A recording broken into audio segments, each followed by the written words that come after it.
Time now for this hour's car review. Had a chance to drive the 2026 Chevrolet Blazer EV. Comes in these trim levels: the LT, the RS, and the SS. I had the SS. Now, this is considered by the government as a small SUV. We would like to call it really a medium size. Ours was habanero orange. Ooh. Seats 5 folks, including the driver, all new for 2024. Sharp and unique EV styling ranks high on our looking glass meter. Unique gills behind the front wheel well.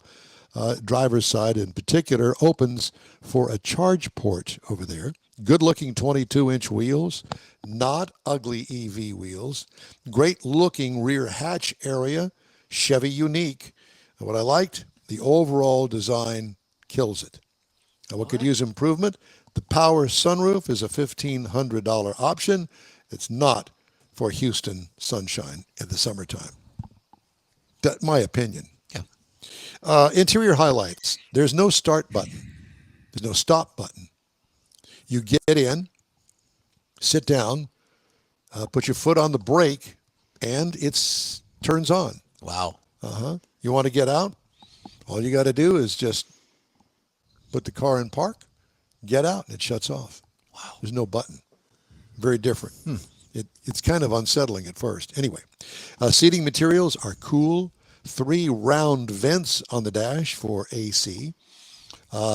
Layered dual screens are awesome. 17-inch center screen. Cargo room, adequate for a vehicle its size. What I liked, the overall interior design is awesome. What could use improvement? There is no Apple CarPlay or Android Auto available on this vehicle. It's a thing that General Motors is doing across the board, that they're going to do away with all of that and bring it in-house with the OnStar built in. And so they want your money that you would normally pay for Android Auto and Apple CarPlay. They want to be in charge of everything on the no button. Engine, 102 kilowatt per hour battery. It's got dual motors on it. It's all-wheel drive. Relative speaking, it's 615 horsepower, 650 pound-feet of torque. No transmission. It's a direct drive electric motor. Range, it says 302 miles. Well, I got 2.6 miles per kilowatt hour, which related to about a 443.5 miles. Anyway, what I liked about it, it's for a plug-in. I mean, it's okay. I plugged it in at home and I plugged it in at work. And so if you want to call it free electricity, as you know, there's nothing free anymore. Ride and handling, it's smooth despite its heavy battery pack. What could use improvement? Nothing, I suppose. Here's the price.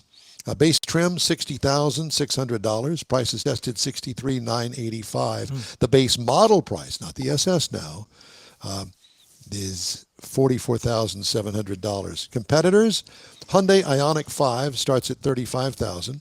Cadillac Lyriq, $59,200, which I think would be its twin sister on the Cadillac brand.